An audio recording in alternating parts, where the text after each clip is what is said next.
श्री गणेशाय नमः।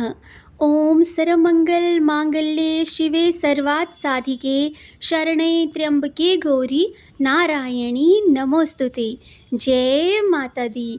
माता रानी की कृपा सदा सर्वदा आप सभी के परिवार पर सदैव बनी रहे। तो आज है गुप्त नवरात्रि का छठा दिन और छठे दिन पर पूजा की जाती है माँ धूमावती की। तो आज हम सुनेंगे माँ धूमावती से जुड़ी हुई कथाएं। सबसे पुरानी कथा ये है कि एक बार जब सती शिव के साथ हिमालय पर विचरण कर रही थी तब उन्हें अचानक से बहुत ही जोरों की भूख लगी। तब उन्होंने शिव जी से कहा, प्रभु मुझे बहुत जोरों की भूख लगी है, आप कृपा करके मेरे लिए भोजन का प्रबंध कीजिए। परंतु उस समय भोले बाबा ने सुना नहीं और वे अपने ही ध्यान में मगन हो गए। थोड़े समय के उपरांत फिर से सती ने कहा कि प्रभु मैंने आपसे कहा मुझे भूख लगी है। भोलेनाथ ने कहा, कुछ क्षण रुको सती, मैं अभी भोजन का प्रबंध करता हूँ। उसके उपरांत फिर से भोले बाबा अपने ही ध्यान में मगन हो गए और इसी तरह से जब सती को अत्यधिक तेज भूख लगी तब भी भोले बाबा के पास गई और कहा कि अब तो मुझे बहुत भूख लगी है और अब तो मुझसे बिल्कुल भी रुका नहीं जा सकता। तब भोले बाबा बोले कि लेकिन अभी तो मैं भोजन का कोई भी प्रबंध नहीं कर सकता हूँ।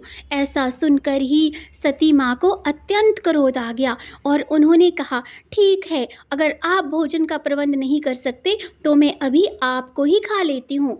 और इतना कहकर उन्होंने शिव जी को निगल लिया।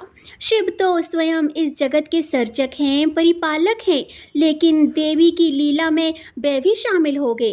अब भगवान शिव ने उनसे अनुरोध किया कि देवी मुझे बाहर निकालो, तो उन्होंने उगलकर उन्हें बाहर निकाल दिया। निकालने के बाद शिव ने उन्हें श्राप दिया कि आज और अभी से तुम विधवा रहोगी क्योंकि तुमने मेरे साथ ऐसा किया है। तभी से माँ धूमावती विधवा स्वरूप में है। पुराणों में अभिशप्त, परित्यक्त, भूख लगना और पति को निगल जाना ये सब सांकेतिक प्रकरण है।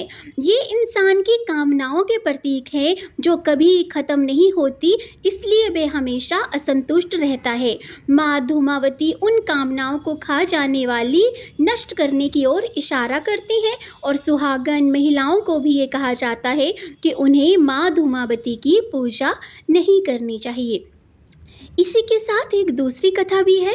तो दूसरी कहानी के अनुसार जब सती के पिता ने यज्ञ किया था तो जब सती ने स्वेच्छा से स्वयं को उसमें जलाकर भस्म कर दिया था तो उनके जलते हुए शरीर से जो धुआं निकला उससे धूमावती का जन्म हुआ था और वह धुआं बहुत ही उदासीन था, इसीलिए वे हमेशा उदास रहती हैं। यानी धूमावती धुएं के रूप में सती का भौतिक स्वरूप है। सती का जो कुछ बचा रहा वह था उदास धुआं। तो ये थी माँ धूमावती की कथा। अब हम जानते हैं कि माँ धूमावती का स्वरूप कैसा है। तो देवी धूमावती को एक वृद्ध और कुरूप विधवा स्त्री के रूप में दर्शाया जाता है। अन्य महाविद्याओं के समान वे कोई भी आभूषण धारण नहीं करती हैं। वे पुराने और मलिन वस्त्र धारण करती हैं। इनके केश पूर्णतः अव्यवस्थित रहते हैं। इन्हें दो भुजाओं के साथ चित्रित किया गया है। देवी अपने कंपित हाथों में एक सूप रखती हैं और उनका अन्य हाथ बर मुद्रा अथवा ज्ञान प्रदायिनी मुद्रा में होता है। वे एक बिना अश्व के रथ पर सवारी करती हैं जिसके शीर्ष पर ध्वज और प्रतीक के रूप में कौवा विराजमान रहता है। अब हम जानते हैं कि आखिर माँ धूमावती के मंत्र कौन से हैं। तो माँ धूमावती के तो अनेक मंत्र हैं, परंतु उन्हीं में से माँ का जो मूल मंत्र है वो है ओम धूम धूम धूमावती देव्यै स्वाहा।